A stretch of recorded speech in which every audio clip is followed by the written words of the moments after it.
A carta é a carta de Paulo aos Romanos e o capítulo, quem lembra? Capítulo? Bota aqui, aqui, por favor, obrigado. Capítulo 5. Vocês lembram até agora o que a gente estudou no capítulo 5? Vamos revisar? Essa introdução minha vai ser uma revisão, né? Então, a gente viu a justificação pela fé. A justificação pela fé é o grande tema da carta de Paulo aos Romanos. É o grande tema. Justificados, pois, mediante a fé, nós temos paz com Deus. Por meio de quem que nós temos a paz com Deus? Por meio de Jesus Cristo, nosso Senhor. Então, esse é o versículo 1. Muitos estudiosos, pastores, vão dizer que justificação pela fé é o tema da carta aos Romanos. Então, eu diria que se você entender a justificação no final da exposição de Romanos, você vai estar bem. Ela faz parte da base, do alicerce, da base da construção, da edificação do cristianismo. Se você entender a justificação pela fé, você vai entender muita coisa depois. Muita coisa depois. E a gente está estudando o que é a justificação pela fé. Dizem que, e pelos relatos que a gente tem, parece que Lutero, depois que ele entendeu que ele era justificado pela fé e não por obras, ele mudou a vida dele, deu esse tema da justificação pela fé deu origem à reforma protestante. Lutero entendeu que a fé é quem salva o homem, a fé em Cristo. O sacrifício de Cristo na cruz pelos meus pecados me salvou e eu tenho que depositar minha fé nisso. A minha salvação não vem por obras minhas, não vem por conquista, não vem por pagar promessas, pagar coisas a Deus, doar meu esforço a Deus. Você não compra a salvação de Deus em momento algum, em nível nenhum, mas ela vem pela fé. É pela fé. Então, depois que Lutero e os reformadores entenderam isso, dizem que deu-se início então a reforma protestante e você já conhece a história. Bom, nós estamos vendo aí então no versículo 5, no capítulo 5, nós estamos vendo os benefícios da justificação pela fé. Qual o primeiro deles? Quem lembra? Primeiro benefício, versículo 1. Justificados, pois, mediante a fé, paz com Deus, é o primeiro benefício. Por que nós temos paz com Deus? Porque antes nós éramos alvos da ira de Deus. Nós éramos inimigos de Deus, e Paulo vai falar isso aqui no capítulo 5, vocês vão ver. Paulo falando isso, hoje a gente vai tratar disso, sobre a ira de Deus. Então, nós éramos inimigos de Deus, Paulo diz. Então, o primeiro benefício que a gente viu, lá 3, 4 domingos atrás, é a paz com Deus. Então, uma vez que você é justificado pela fé, você é declarado, justificação quer dizer isso, você é declarado justo por Deus. É como se Deus fosse um justo juiz, e ele declarasse você justo, alguém que não tem mais que pagar suas contas, porque outra pessoa pagou no seu lugar. E quem foi essa pessoa? Mediante Cristo Jesus. Então Cristo pagou a nossa dívida com Deus, ele quitou. É uma linguagem, justificação, Paulo usa uma linguagem de nível de tribunal, é a linguagem jurídica.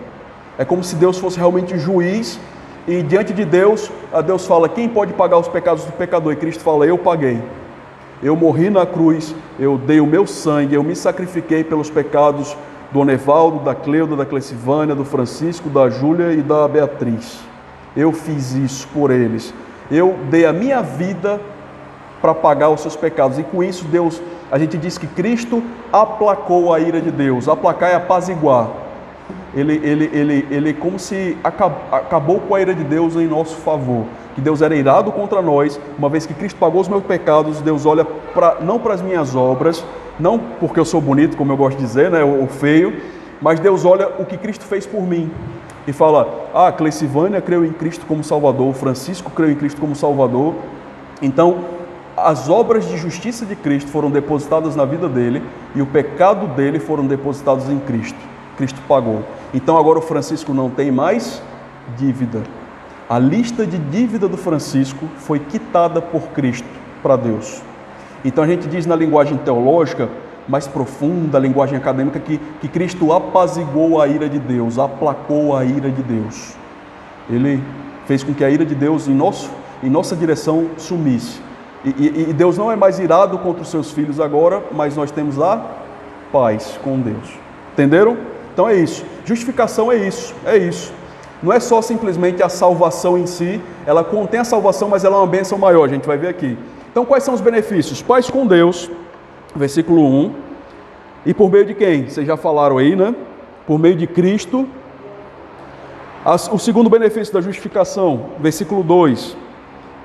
Por meio de Cristo Jesus, por intermédio de quem obtivemos acesso. Então a gente tem acesso a Deus, é o segundo benefício da justificação. O crente tem acesso real à sala do trono do Rei, ao Criador de todas as coisas, o Criador do universo, ao Rei do universo. Porque você foi justificado, declarado justo por Deus em Cristo, você tem acesso a Deus agora. Antes você tinha acesso a Deus?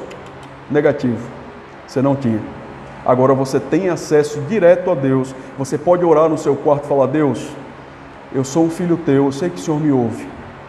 Eu sei que Cristo pagou os meus pecados na cruz. E agora nós podemos nos comunicar diretamente a Deus, falar com Deus, e Deus nos ouve porque nós somos filhos por adoção de Deus. Deus nos adotou como filhos por meio de Cristo. Então, nós somos agora da família de Deus, né? Tem gente que usa essa linguagem. Venha para a família de Cristo, para a família de Deus. É isso que eles estão querendo dizer, tá bom? É isso que eles estão querendo dizer. Então você tem acesso a Deus. Terceiro benefício da justificação pela fé, versículo 2, lá no final. Pela fé, a esta graça na qual estamos firmes e nos gloriamos na esperança da glória de Deus. Terceiro benefício da justificação pela fé, alegria. Gloriamos, a palavra gloriamos aí é alegria na esperança do futuro, da glória de Deus. Então o crente tem essa esperança, essa alegria na glória de Deus, é um benefício da justificação. Quarto benefício da justificação, versículo 3. E não somente isto, mas também nos gloriamos nas próprias tribulações, sabendo que a tribulação produz perseverança. Então notem que o outro benefício, aqui o quarto benefício que a gente viu, é alegria na tribulação. Aquele que é justificado pela fé, que ele é salvo, ele tem alegria na justificação. Irmãos, os que quiserem, depois eu tenho esses pontos anotados, eu posso dar, tá bom? Impresso ou pelo computador digital, é só me pedir, me lembrar.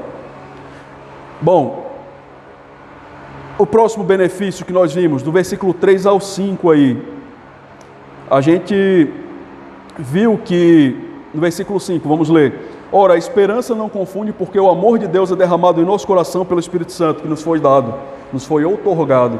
Então, o outro benefício da justificação, olha só quantos benefícios, irmãos. A gente tem paz com Deus, temos acesso a Deus, alegria na esperança de Deus, gloriamos na esperança, alegria nas tribulações. Deus dá o seu amor, aqui é o próximo, e nos assiste no meio do sofrimento. Não só Ele dá alegria nas tribulações, como Ele nos enche pelo seu amor, que é derramado em nós pelo Espírito Santo. Está aí no versículo 5. Está aí no versículo 5. Então nós somos cheios desse amor de Deus, que Deus dá por meio do seu Espírito Santo, que habita em nós. Uma vez que nós somos justificados, nós somos salvos, somos crentes. Agora que nós somos crentes, o Espírito Santo passa a habitar em nós. No momento da conversão, da salvação, isso acontece. Bom, e a gente vai para o nosso texto agora. Paulo vai seguir falando aqui dos benefícios da justificação pela fé nos próximos versículos, e a gente vai tentar entender aqui o que ele vai falar. Versículo 8. Vamos lá para o versículo 8.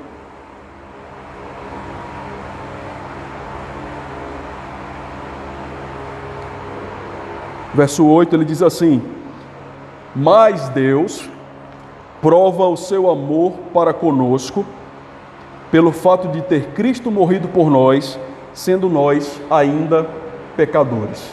Esse versículo é conhecidíssimo, não é? Tem até algum filme, se eu não me engano, que no final do filme ele fala isso. Eu acho que é um daqueles filmes de defesa da fé, alguma coisa assim, defesa da fé. É bem famoso, ficou bem famoso um tempo aí no meio cristão.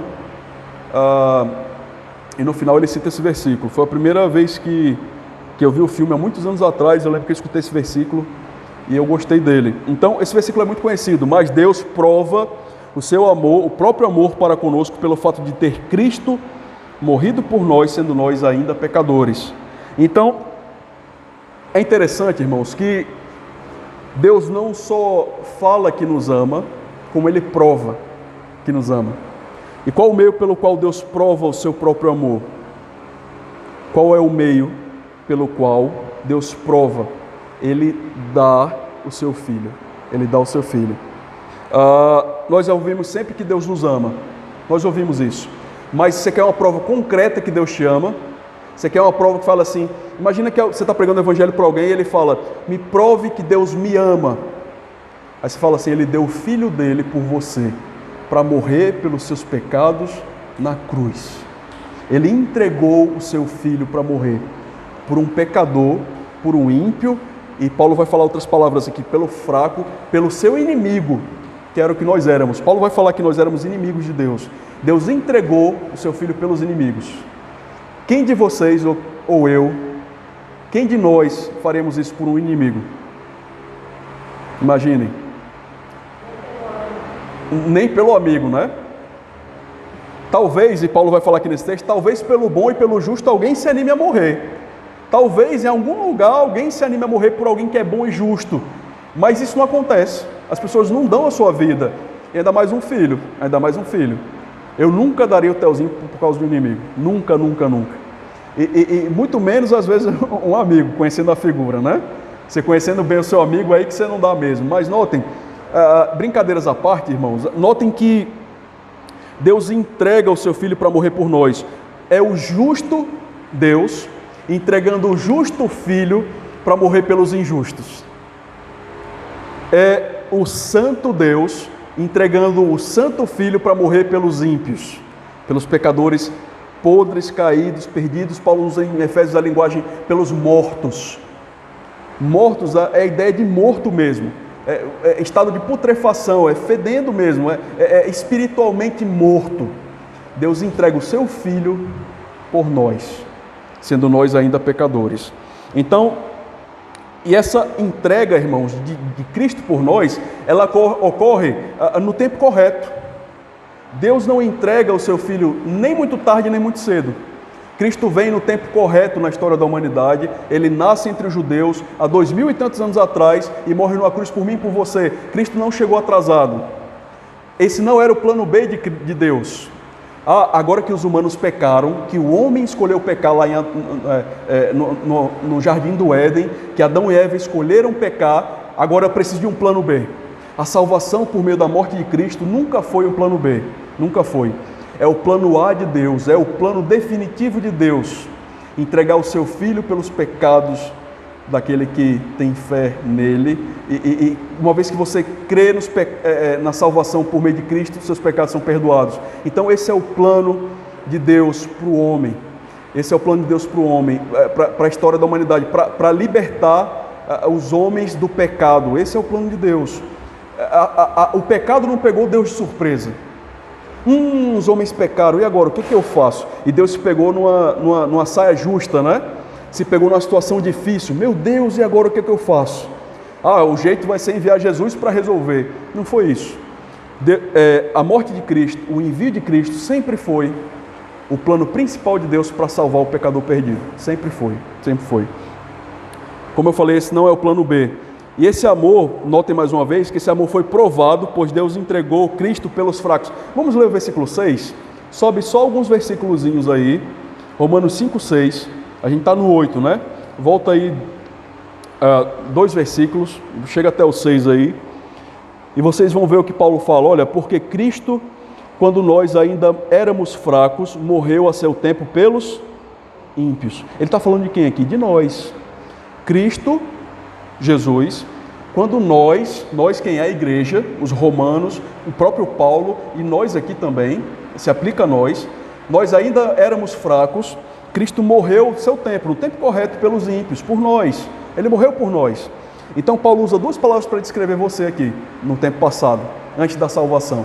Você era um ímpio e era um fraco. Agora eu vou usar um pouquinho da minha experiência do passado, né? Eu vou usar um pouquinho de experiência do passado.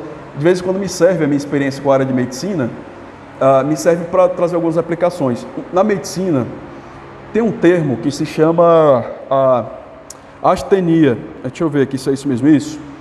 Que se chama astenia. A astenia é uma fraqueza que dá na pessoa. A pessoa está fraca, debilitada, e normalmente ela é uma fraqueza muscular que leva a pessoa a não conseguir se movimentar. Ela não tem próprias forças para se movimentar, ela não tem forças para fazer as coisas, o braço não tem força para flexionar, então ela tem essa condição médica chamada de astenia. E aí tem várias causas, várias doenças dão isso, né? Vários problemas de saúde que dão essa fraqueza na pessoa. Então a fraqueza, na medicina, eles chamam desse nome bonito, astenia. A palavra em grego aqui do texto que Paulo usa é parecida. A origem da palavra que a gente chama astenia vem do grego.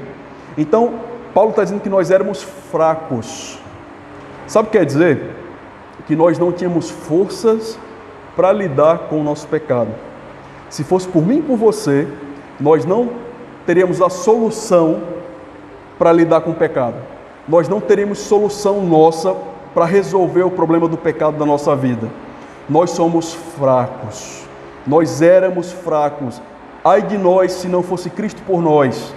Todos nós estávamos afundando no lamaçal de pecado ainda, perdidos, longe de Deus, afastados de Deus, no mundo, caídos, mortos nos delitos e pecados, como Paulo diz. Então notem que se não for Cristo por nós, o forte pelos fracos, se não for a força de Cristo para nos salvar, o sacrifício de Cristo, a obra de Cristo de justiça na cruz, nós somos considerados fracos. Não há nada em nós, nenhuma obra que possa resolver o nosso problema diante de Deus, a nossa situação de pecado e de inimigos de Deus, nada.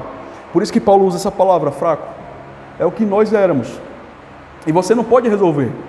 Não adianta aquele parente seu falar que faz boas obras, aquele tio seu falar que ajuda o pobre, que dá dinheiro para o necessitado. Não adianta nada disso, porque biblicamente, até as pessoas mais boas do mundo, que você olha assim e faz, nossa, fulano é tão bom, fulano é uma pessoa tão especial, mas se ele não tem Cristo como Salvador, se ele não confiou no Jesus, o justo, o Filho justo de Deus, o justo Filho de Deus, para a sua salvação, que Cristo morreu pelos seus pecados e ressuscitou ao terceiro dia, Paulo chama ele de fraco.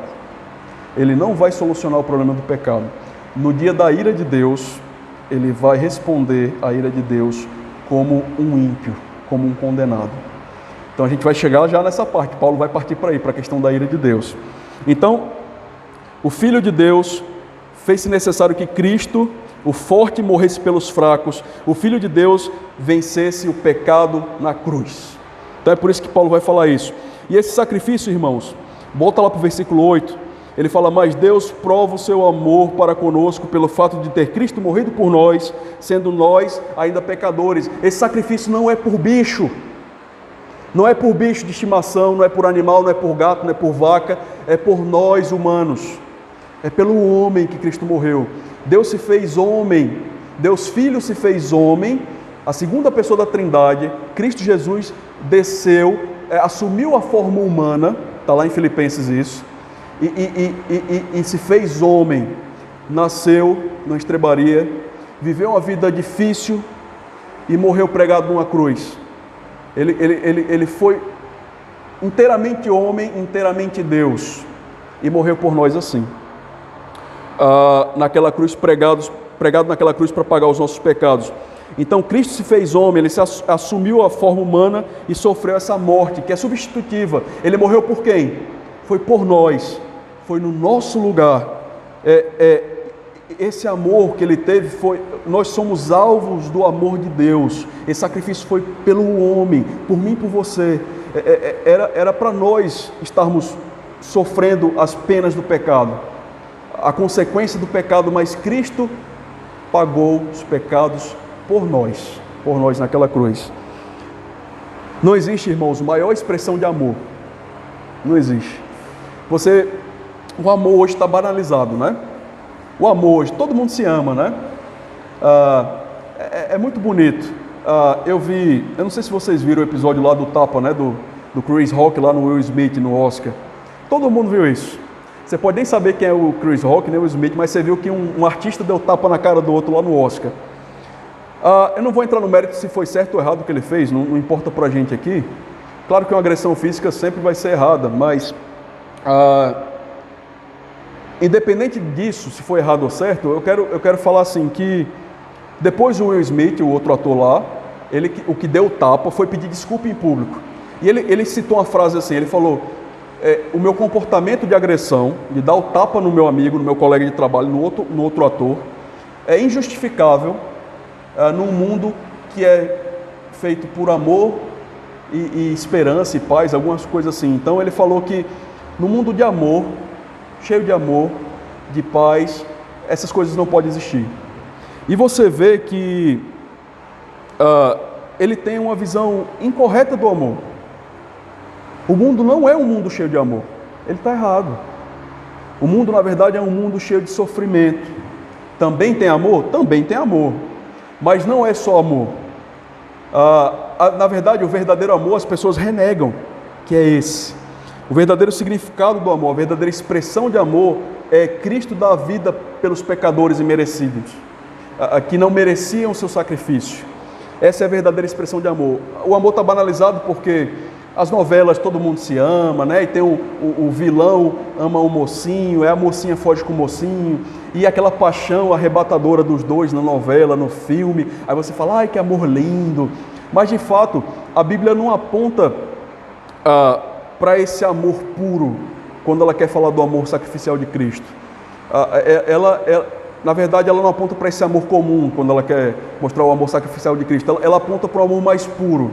É o amor profundo que o mundo jamais viu e jamais verá. Foi o amor de Cristo por nós quando Ele se entregou.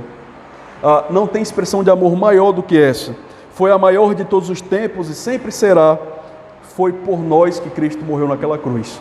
Irmãos, não tem nada nessa vida que vá superar o amor de Cristo derramado, o seu sangue derramado naquela cruz por nós, o seu amor sacrificial. Nada, nada, nada. Ele vai pular aí para o versículo 9, né? Paulo, vamos lá para o versículo 9. Ele fala assim: logo muito mais agora, sendo justificados pelo seu sangue, seremos por ele salvos da ira. Notem que a justificação pela fé é algo que me salva da ira. Que ira é essa? O que é essa ira que Paulo fala aqui? Alguém quer tentar adivinhar? Ok, tem esse sentido, a ira da condenação, no caso, do inferno, tá bom. Não está totalmente errado não, tá bom. Só falta completar. Mas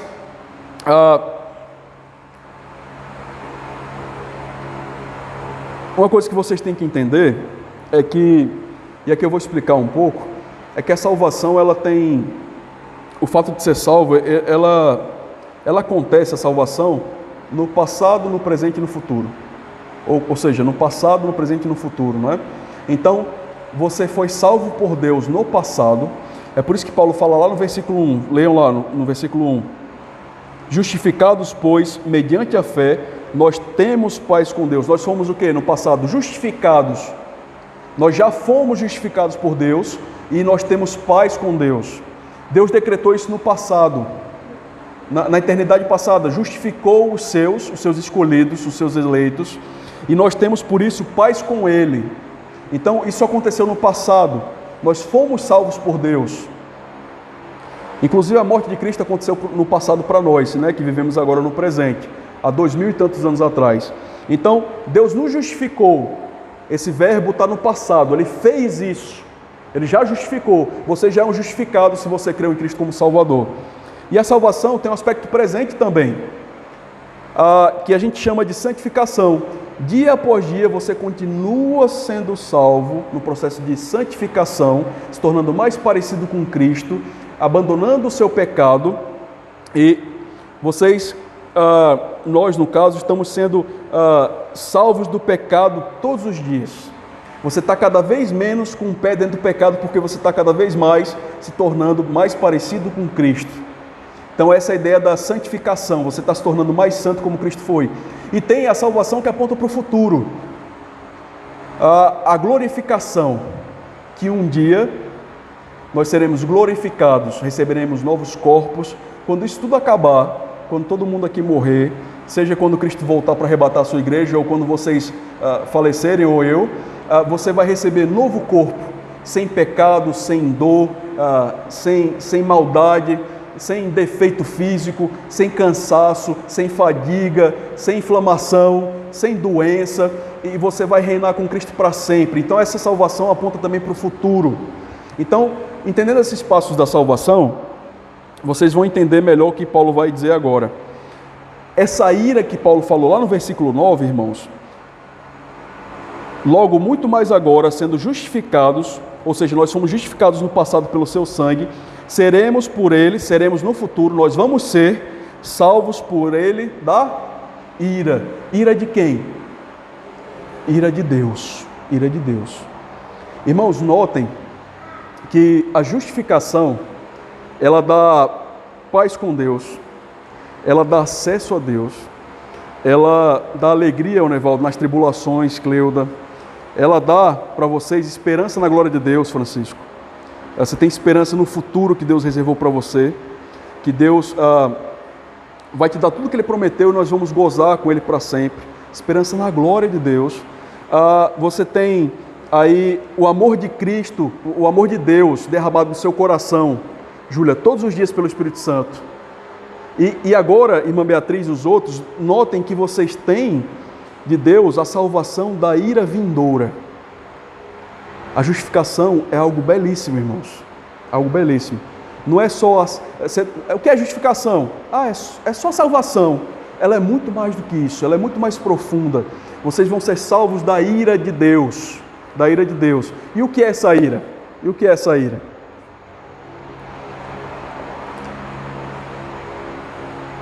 Vocês vão lembrar que lá no versículo 1,18 do capítulo 1 de Romanos, ele fala o quê? A ira de Deus se revela do céu contra toda a impiedade e perversão dos homens que trocaram, a verdade, abafaram a verdade pela injustiça. Então, a ira de Deus já se revela ao homem. Deus já pune o homem de certa forma. É por isso que às vezes, ele quer pregar, é por isso que às vezes você vê nas expressões dos homens pecados terríveis. E Romanos vai falar que Deus entregou esses homens ao quê? As paixões infames, dissoluções. E Ele entrega os homens aos desejos, Júlia, do seu próprio coração, para cometerem coisas terríveis, torpezas. Eles cometem os mais absurdos pecados. E ele vai falar depois, lá na frente, não há justo nem sequer, não há quem entenda, não há quem busque a Deus. Todos se desviaram, se extraviaram e a uma se fizeram inúteis. Esse é o nosso retrato no passado. A humanidade caminha nesse caminho de perdição. Então notem que Deus já revela a sua ira por meio de deixar o homem fazer a sua própria vontade. Você quer viver como pecador? Eu vou deixar você fazer o desejo do seu coração. De certa forma, a ira de Deus já é revelada hoje, mas de forma contida. Mas esse versículo, ele aponta para o futuro. E vai chegar o dia, irmãos, vai chegar o dia que Deus vai manifestar a sua ira de forma completa. E aí, meu amigo, minha amiga, se você não tiver a salvação em Deus, e se você estiver vivo nesse dia, E ainda que não esteja, Deus vai lidar com cada pecado de cada humano que pisou aqui nessa terra. Ele vai julgar cada pessoa viva na história da humanidade. Ninguém vai escapar. E aí, ai dos que estiverem vivos. Ai dos que estiverem vivos. Essa ira também aponta para o futuro. Ela vai se dar quando a paciência de Deus chegar ao fim. Deus é paciente e Ele quer que ninguém se perca, mas todos conheçam a Cristo. Ele quer que a palavra de Deus avance. A gente estava falando disso ontem, Francisco? Ele quer que a gente saia e pregue o Evangelho. A vontade de Deus é que a gente pregue a palavra de Deus, pregue o Evangelho de Cristo. Mas um dia a paciência de Deus acaba. E a mesma paciência que os profetas falavam lá no Antigo Testamento. Os profetas predisseram o dia da ira de Deus. E ai dos povos que experimentarem a ira de Deus nesse dia. Vamos abrir a Bíblia, irmãos, por favor. Eu quero ir com vocês lá para o Apocalipse.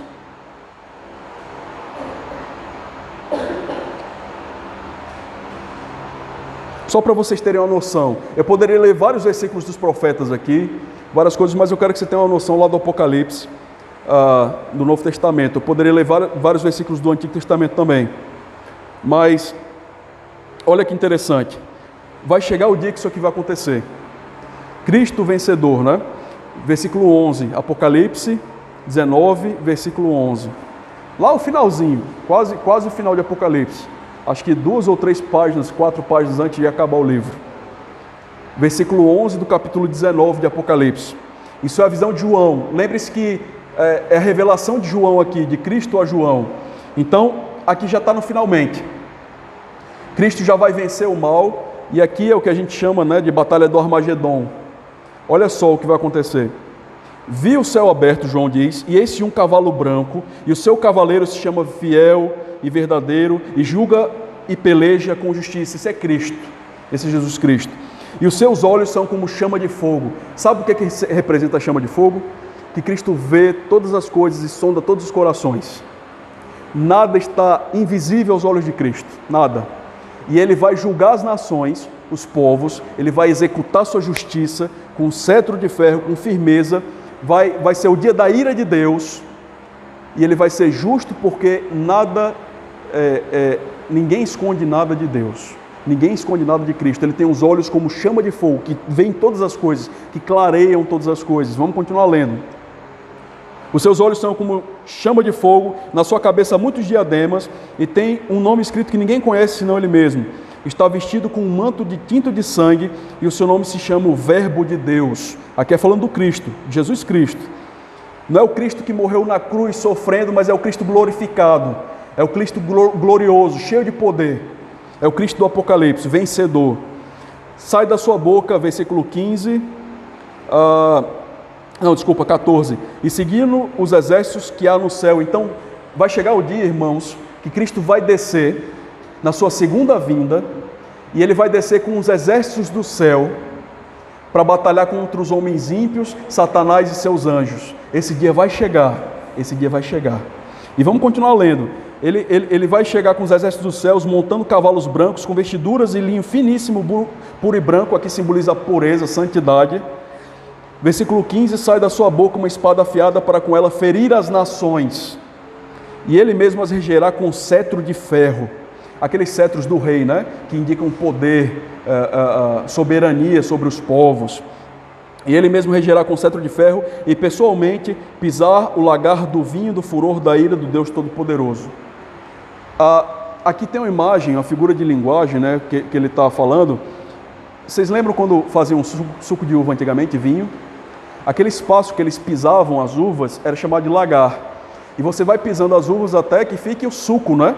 E o suco enche aquele espaço, geralmente na altura da canela, né, da coxa, dependendo de quantas uvas tem, do tamanho do lagar, então ele vai pisando.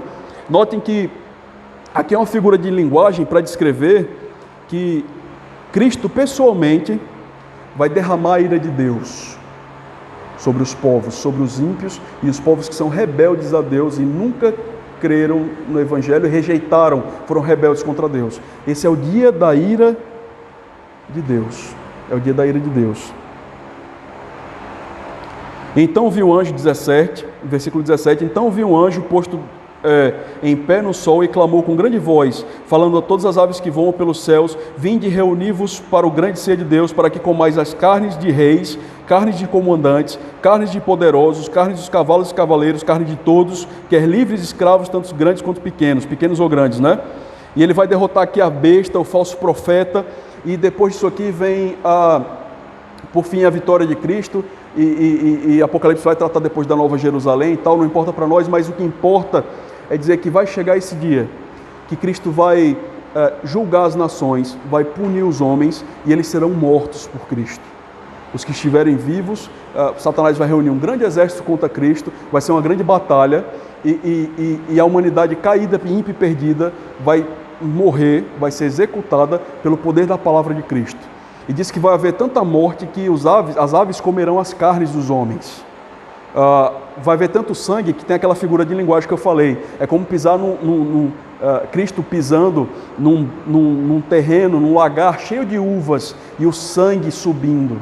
De tantas mortes que haverão. É o dia da ira de Deus.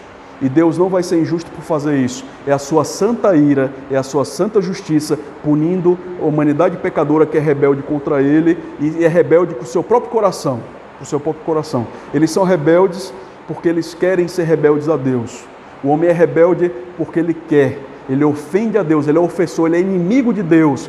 Esse é o dia da ira, que Deus derrota os seus inimigos de uma vez por toda e bota um ponto final na história do pecado da humanidade. Esse dia vai chegar, irmãos, esse dia vai chegar. Então, o que é a ira de Deus? Paulo está se referindo a esse dia. O que a justificação pela fé faz com os crentes?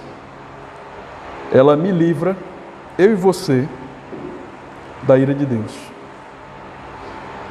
Justificados, pois, mediante a fé, nós temos paz com Deus. Irmãos, não queiram estar em condição de inimigo contra Deus. Não queiram. Porque Deus é vingador, justo juiz contra o mal, contra o pecado e a perversão, e Ele vai se vingar. Só que Ele ainda não fez. Vai chegar o dia que Ele se vingará dos pecados dos homens, da crueldade do falso profeta, da besta, dos falsos líderes, dos comandantes, dos governantes das nações, dos reis, dos poderosos, do povo que se voltou contra o próprio Deus. Ele vai se irar contra esse povo e a sua paciência vai chegar ao fim. Vai chegar ao fim. É isso que Paulo está falando, essa ira aponta para o futuro. Então, essa ira, como eu falei, ela não é injusta, é uma ira santa. Deus pode ser irado e ser santo. Nós, geralmente, quando nos iramos, nós pecamos, né? Apesar que existe uma ira santa também, nossa, é a ira contra o pecado, sabia? Você pode se irar e não pecar. Irai-vos e não pequeis. Você, Paulo, como é que eu posso me irar e não pecar? Se irem contra o pecado. Se irem contra o seu próprio pecado. Se irem com coisas que desagradam a Deus. Essa ira é uma ira santa, é uma ira justa. E Deus é um Deus santo e justo, e a ira dele é santa, justa e boa. Então notem que, eu vou ler um trecho aqui de um comentário de um autor. Essa ira não é uma ira injusta, mas é santa. Não é como a ira humana descontrolada, mas é a justa reação da sua santidade, do seu poder, da sua majestade, em face de criaturas que se levantam contra ele, que o afrontam e o desobedecem à sua lei e desafiam a Deus. Esses são os homens. Eles desafiam a Deus, eles cerram o seu punho para o céu e falam: Deus, eu desafio, eu sou inimigo teu. Mesmo que eles não façam isso figuradamente, na prática, mas o coração deles faz isso contra Deus. Quando eles falam assim: eu rejeito a Deus, eu rejeito a Cristo, eu não quero saber que Cristo morreu por mim, eu quero viver os meus pecados. O que eles estão falando para Deus? Eu quero viver do meu jeito, Deus, o Senhor não manda na minha vida. E ele cerra o punho para o céu e fala: eu sou teu inimigo. É assim que a humanidade vive. É assim que a humanidade vive. Então, Paulo está falando dessa ira, né? Vamos lá para o versículo 10, então. Verso 10.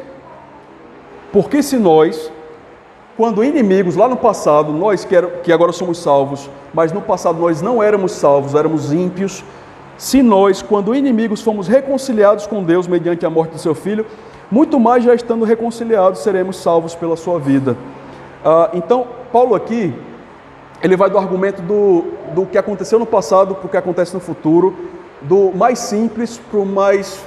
do mais difícil para o mais simples, do mais difícil para o mais fácil. Então, se Cristo morreu por você quando você era um ímpio, um pecador, inimigo de Deus, quanto mais agora você vai ser salvo por Ele da ira pela vida de Cristo. Ele aponta para a vida de Cristo, é a vida ressurreta. Cristo venceu a morte. Esse é o amor que nos reconcilia com Deus. Cristo não morreu na cruz e permaneceu morto, mas Ele morreu na cruz e venceu a morte. Ele ressuscitou ao terceiro dia, por isso Ele está vivo. Por isso Ele está vivo. Então é aquela musiquinha que eu gosto, né? Porque Ele vive, eu posso crer no amanhã. A esperança do crente se repousa no fato de que Cristo morreu pelos meus pecados e ressuscitou. E hoje Ele vive para sempre, Ele intercede por nós à destra do Pai. Cristo intercede por nós do céu e Ele está esperando o momento de voltar para julgar as nações, para implantar o seu reino perfeito e reinar pelos séculos dos séculos. Então notem que Paulo vai falar dessa vida de Cristo. Se Deus enviou seu Filho para morrer na cruz por você, no passado, quando você era ímpio, quanto mais agora, que Cristo está vivo nos céus, pela sua vida você vai ser salvo por Ele da ira.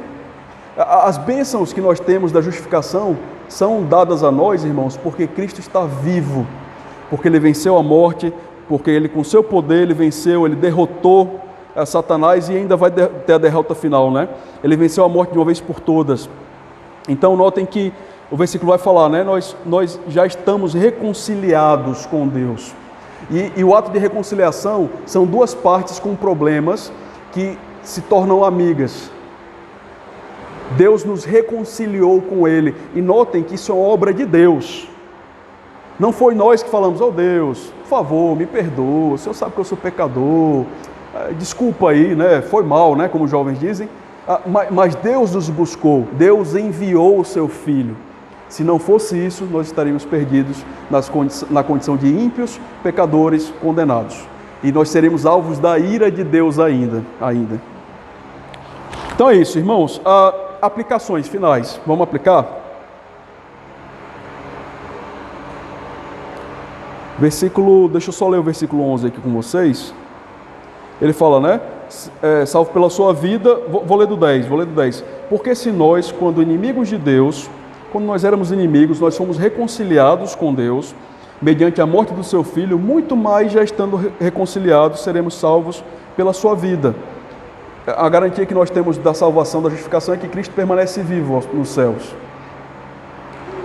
E não apenas isto, mas também nos gloriamos em Deus, por nosso Senhor Jesus Cristo, por intermédio de quem recebemos agora a reconciliação.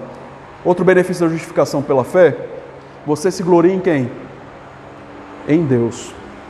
Nós nos gloriamos em Deus por Jesus Cristo. Esse é o termo, né? Ele fala nessa ordem. Nós nos gloriamos em Deus, nós nos alegramos em Deus por nós? Não. Pelas nossas obras? Não.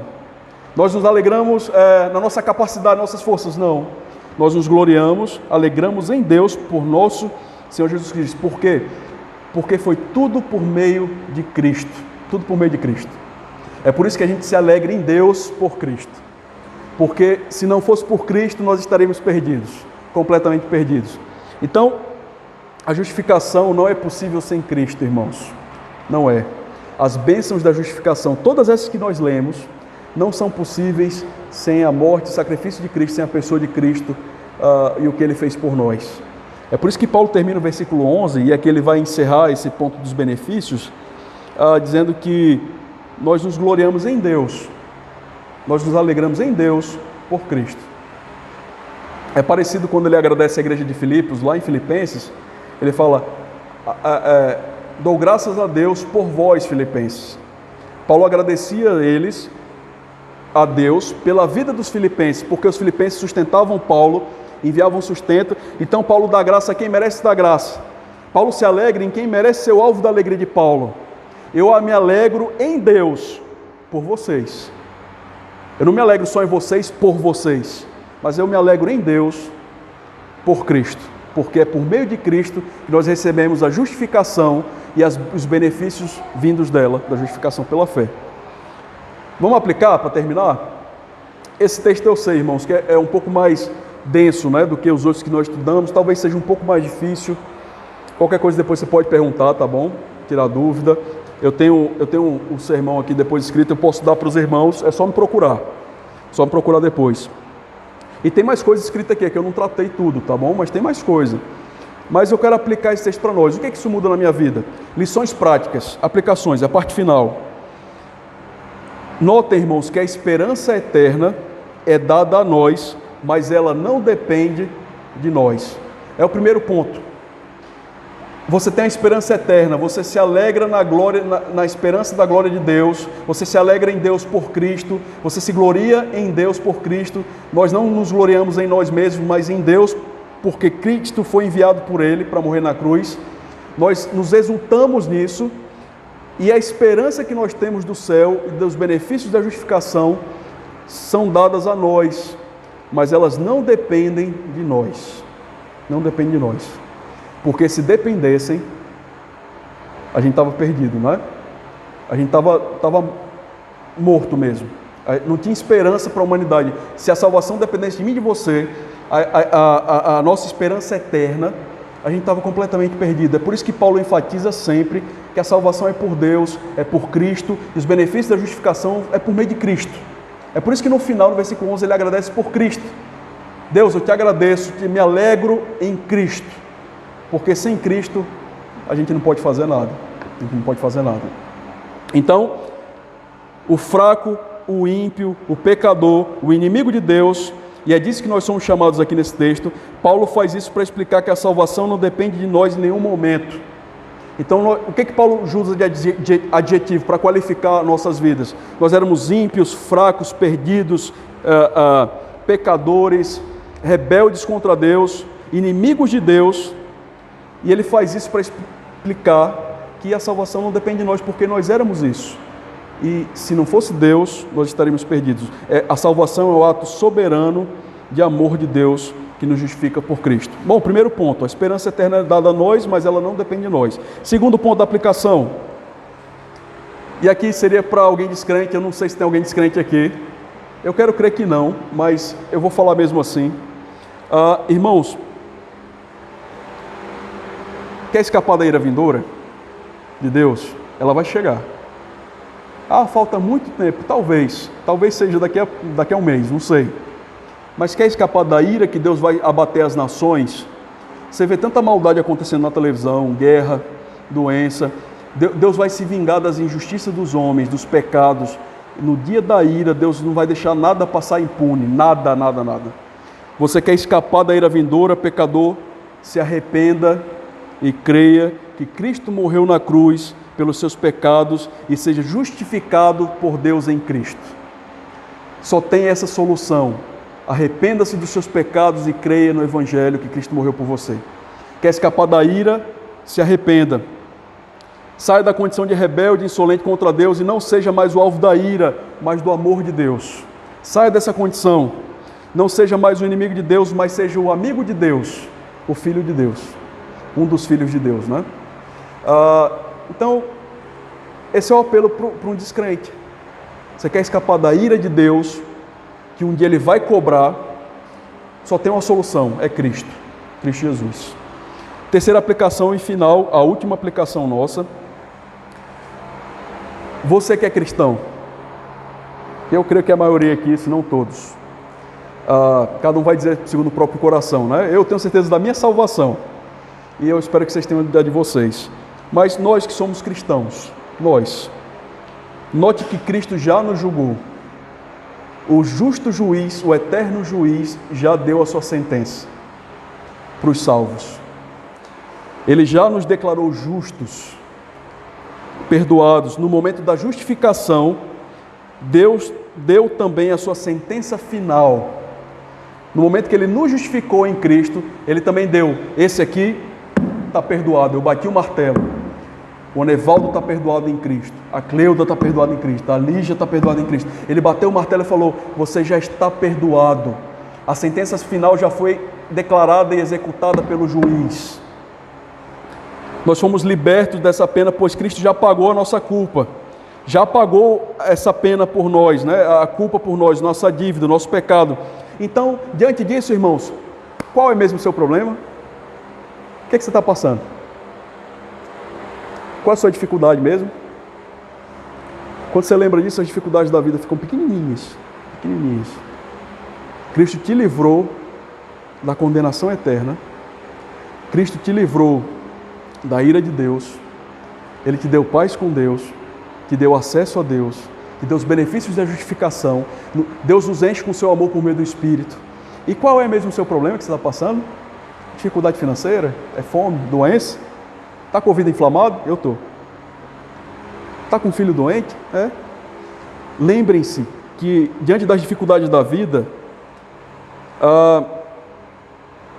Deus fez isso por nós, sendo nós ainda pecadores. Deus entregou o seu Filho. E a maior bênção, a maior prova de amor que você podia receber. Então, qual é o seu problema? Qual é o seu temor na vida? Qual é o seu maior medo? É perder o seu marido? Perder seu filho? Seu carro, sua casa, suas posses? É perder a sua vida? Alguns têm medo de morrer. Qual é o seu temor da vida, crente? A morte, as circunstâncias difíceis, as tribulações?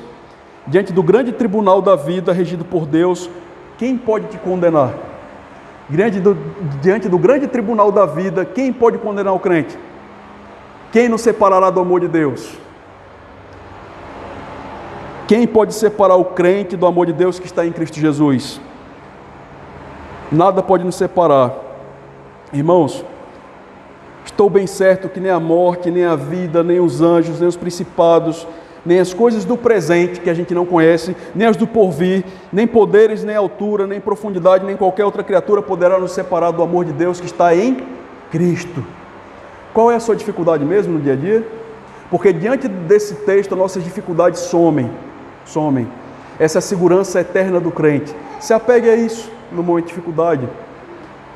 Não só que Deus derrama o seu amor no momento da tribulação, nos dá alegria nas tribulações, que é um benefício da justificação pela fé, mas se apegue a essa verdade. Diante da dificuldade da vida, das lutas do dia a dia, notem que em todas essas coisas, porém, nós somos mais que vencedores. Deu para entender porque Paulo fala isso lá no capítulo 8 agora, né? Por meio daquele que nos amou e se entregou por nós. Esse é o efeito da justificação pela fé na sua e na minha vida. Ainda que tudo vá mal, ainda que as coisas vão de mal a pior, que o mundo esteja caindo em guerra, em escombros, quem vai separar eu e você do amor de Cristo? A resposta é nada. Quem nos separará do amor de Cristo, do amor de Deus que está em Cristo? Será a tribulação, a fome, a guerra, a perseguição, nudez, os perigos da vida, a espada, a morte? Porque eu estou bem certo que nem a morte, nem todas essas coisas podem nos separar. E que em todas essas coisas nós somos, os crentes são mais do que vencedores, por meio daquele que nos amou. Você quer algo para comemorar essa semana? Comemore isso, se alegre nisso, se glorie que você é um mais do que vencedor, porque você recebeu os benefícios da justificação pela fé. Vamos orar? Meu Deus, obrigado porque o Senhor é bom. Nós te louvamos, Deus, porque o Senhor nos amou, Deus, e entregou o seu Filho, e por meio dele nós temos acesso ao céu. Por meio do sacrifício de Cristo, Deus, o Senhor perdoou os nossos pecados. Deus, nós te louvamos porque Cristo morreu na cruz por nós, sendo nós ainda pecadores. Nós te louvamos, Deus, porque agora nós temos paz com o Senhor, nós temos acesso ao Senhor, nós temos benefícios imensos, nós somos libertos da ira de Deus. Deus, nós te louvamos porque o Senhor é bom, e em todos os momentos, mesmo de dificuldade, Deus, de tristeza, nós podemos nos confiar nessa palavra, que nós somos mais do que vencedores, porque nós temos a salvação, nós temos a justificação pela fé, nós somos justificados pela fé em Cristo. Deus, obrigado porque o Senhor foi bondoso em nos dar esse presente, essa graça. O Senhor foi misericordioso conosco. Obrigado, Deus, porque nós não merecemos isso. Nós merecemos a condenação eterna, o castigo, mas o Senhor nos amou a ponto de dar o seu Filho. Obrigado, Deus, por tudo que o Senhor tem feito por nós e por essa igreja. Nos ajuda, Deus, eu e meus irmãos, a vivermos firmes na justificação, crentes nos benefícios da justificação, que eles são aplicados a nós, que nós possamos lembrar desses benefícios todos os dias. O Senhor derrama o seu amor no nosso coração por meio do Espírito Santo.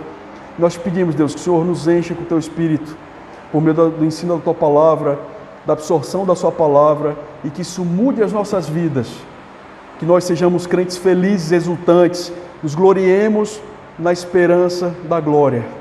Deus, nos ajuda a viver com a expectativa do futuro, da expectativa do futuro escatológico, da esperança eterna, onde não haverá mais dor, e nós reinaremos com Cristo pelos séculos dos séculos, para todo sempre.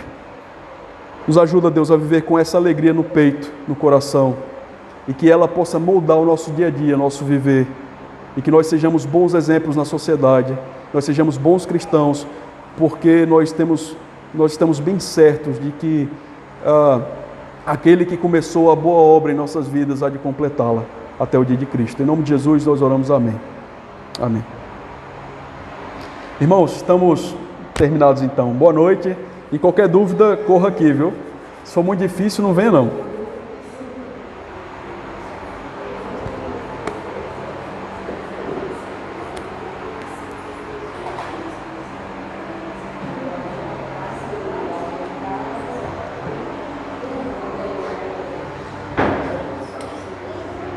Era para eu ter gritado, né? Será que eu posso ouvir um amém?